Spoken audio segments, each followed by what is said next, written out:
नमस्कार दोस्तों, स्वागत है आप सभी का हमारे इस न्यू वीडियो के अंदर।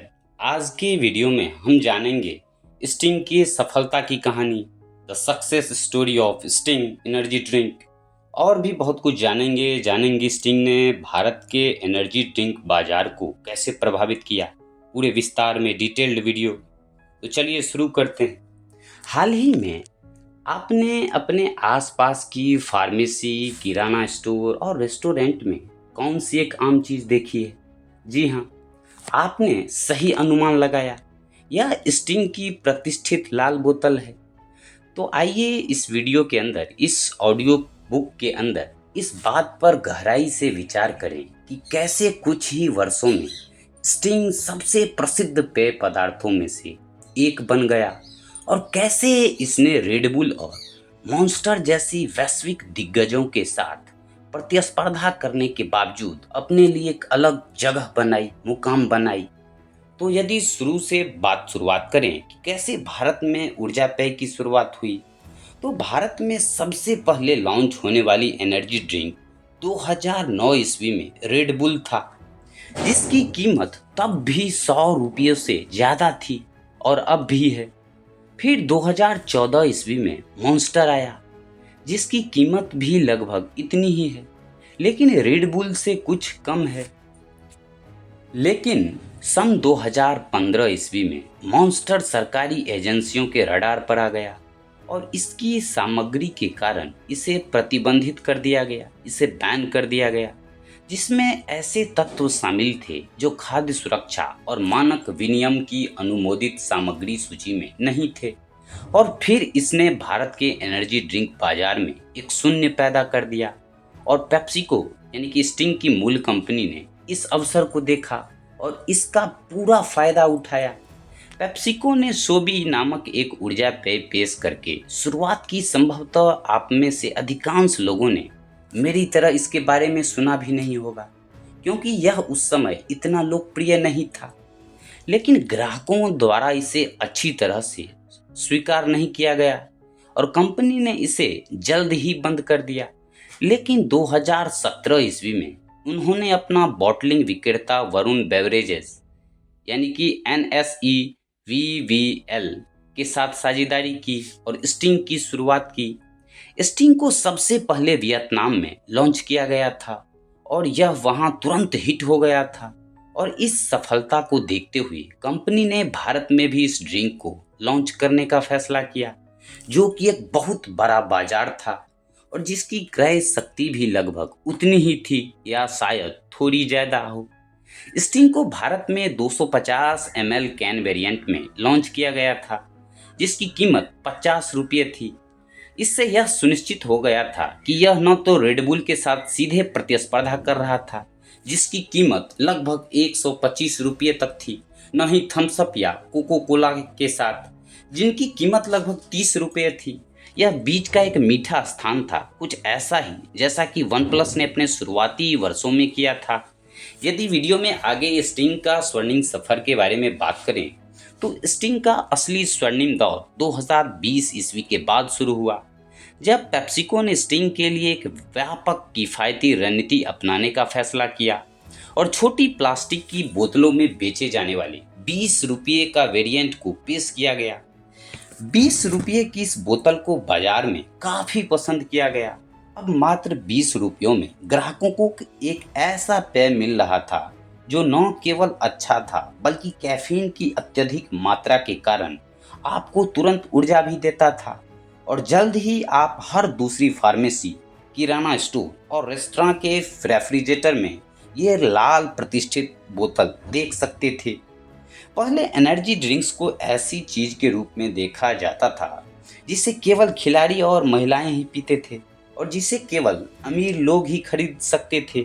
स्टिंग ने अपनी कम कीमत के साथ एनर्जी ड्रिंक्स की रूढ़िवादी छवि को सफलतापूर्वक तोड़ा और इसे हर कोई अब आसानी से खरीद सकता था। 2020 ईस्वी में कोविड काल के दौरान माल की आवाजाही पर लगी रोक के कारण रेडबुल के आयात में भारी गिरावट आई, जिसके परिणाम स्वरूप इसके राजस्व यानी कि भारत में 21% की भारी गिरावट आई, लेकिन चूंकि स्टिंग का निर्माण भारत में किया जा रहा था, इसलिए यह इसे नए बने शून्य को भरने में सक्षम था और इसने स्टिंग की बिक्री में 440% की भारी वृद्धि की। 2021 ईस्वी में उन्होंने अक्षय कुमार को अपना ब्रांड एम्बेसडर बनाया और पेय की लोकप्रियता को और बढ़ाने के लिए कई नए विज्ञापन अभियान शुरू किए गए और पेप्सिको और वरुण बेवरेजेस के समर्थन से स्टिंग के लिए लॉजिस्टिक्स की कोई समस्या नहीं थी और इन कई वर्षों में बनाए गए अपने व्यापक लॉजिस्टिक नेटवर्क का उपयोग करते हुए स्टिंग को जल्द ही 20 लाख से अधिक आउटलेट में उपलब्ध कराया गया, पूरे देश में फैला हुआ। स्टिंग ने न केवल पहले से मौजूद एनर्जी ड्रिंक बाजार में अपनी हिस्सेदारी हासिल की, बल्कि इस श्रेणी को और भी आगे बढ़ाया, जिससे थम्स अप चार्ज जैसे कई ड्रिंक्स और छोटे स्टार्टअप द्वारा कई अन्य उत्पाद लॉन्च किए गए। 2017 ईस्वी में एनर्जी ड्रिंक सेगमेंट में स्टिंग की बाजार हिस्सेदारी करीब 2.5% थी, जो कि 2021 ईस्वी में 86% तक पहुंच गई। यदि वीडियो में आगे बात करें कि क्या स्टिंग पीना स्वास्थ्य के लिए सुरक्षित है, क्या हमारे शरीर के लिए सुरक्षित है, तो अब हम जब ने देखा कि स्टिंग हमारे पड़ोस में दुकानों के रेफ्रिजरेटर तक कैसे पहुंच गया है, तो आइए अब वीडियो में आगे बात करें कि क्या यह पेय वास्तव में हमारे स्वास्थ्य के लिए सुरक्षित है। तो स्टिंग की 250 मिलीलीटर की बोतल में 70 मिलीग्राम कैफीन होता है। रेड बुल और थम्स अप चार्ज के एक ही आकार के कैन में क्रमशः 80 मिलीग्राम और 60 मिलीग्राम कैफीन होता है। इसके अलावा इसमें artificial sugar, citric acid, carbonated पानी, संशोधित खाद्य स्टार्च आदि होते हैं। अब जबकि हमने इसकी सामग्री देख ली है, तो आइए आगे देखें कि क्या स्टिंग पीना सुरक्षित है। बोतल के पीछे स्पष्ट रूप से लिखा है कि बच्चों, गर्भवती महिलाओं और कैफीन से एलर्जी वाले लोगों को यह पेय नहीं पीना चाहिए। डॉक्टरों का सुझाव है कि 18 वर्ष से कम उम्र के लोगों को स्टिंग या कोई अन्य एनर्जी ड्रिंक पीने से सख्ती से बचना चाहिए। बोतल पर यह चेतावनी भी स्पष्ट रूप से लिखी है कि किसी भी व्यक्ति को एक दिन में 500 मिलीलीटर से अधिक पेय नहीं पीना चाहिए। कैफीन की अचानक उच्च खुराक से हृदय गति बढ़ सकती है, रक्तचाप बढ़ सकता है और नींद कम आ सकती है और शुरुआती प्रभावों के बाद कैफीन की अचानक कमी से कमजोरी और बेचैनी हो सकती है। इसके अतिरिक्त कृत्रिम चीनी से वजन बढ़ सकता है और दांत कमजोर हो सकते हैं और सबसे महत्वपूर्ण बात यह है कि स्टिंग या किसी भी अन्य एनर्जी ड्रिंक की अधिक खुराक लेने से इसकी लत लग सकती है। मधुमेह या कम भूख वाले व्यक्ति के लिए यह जीवन के लिए भी जोखिम भरा हो सकता है। हम निश्चित रूप से इस बात की सराहना कर सकते हैं कि स्टिंग ने रेड बुल और मॉन्स्टर जैसी वैश्विक दिग्गज कंपनियों के साथ अत्यधिक प्रतिस्पर्धा बाजार में अपने लिए कैसी जगह बनाई है। हमें इस खाते समय भी उतनी ही सावधानी बरतनी चाहिए। 2022 ईस्वी तक स्टिंग के पास भारतीय एनर्जी ड्रिंक सेगमेंट के 48% की प्रभावशाली बाजार हिस्सेदारी थी।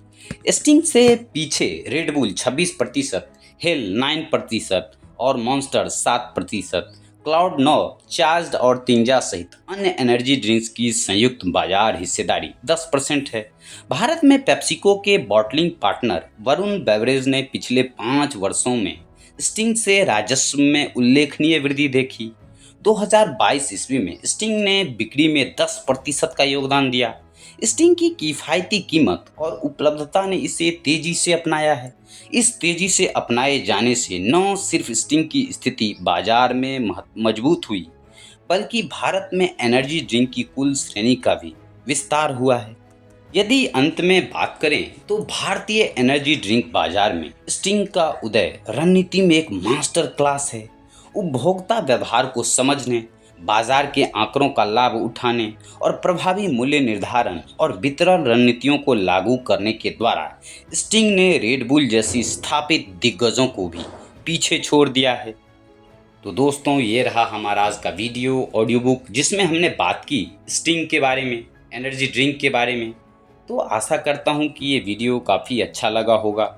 ये ऑडियो बुक स्टिंग से रिलेटेड काफ़ी अच्छा लगा होगा आप लोगों को। यदि अच्छा लगा हो तो प्लीज़ वीडियो को अधिक से अधिक लाइक करें, शेयर करें, सब्सक्राइब ज़रूर करें और कमेंट सेक्शन के अंदर अपना महत्वपूर्ण फीडबैक, सजेशंस, वीडियो के प्रति राय, आगे आप किस टॉपिक पे वीडियो देखना चाहते हैं ज़रूर लिखें, ज़रूर बतावें। फिलहाल आज की वीडियो के अंदर इतना ही। मिलेंगे आप सबों से फिर कल किसी नेक्स्ट टॉपिक के साथ, नेक्स्ट वीडियो के साथ, नेक्स्ट ऑडियो बुक के साथ। तब तक के लिए थैंक्स फॉर वॉचिंग।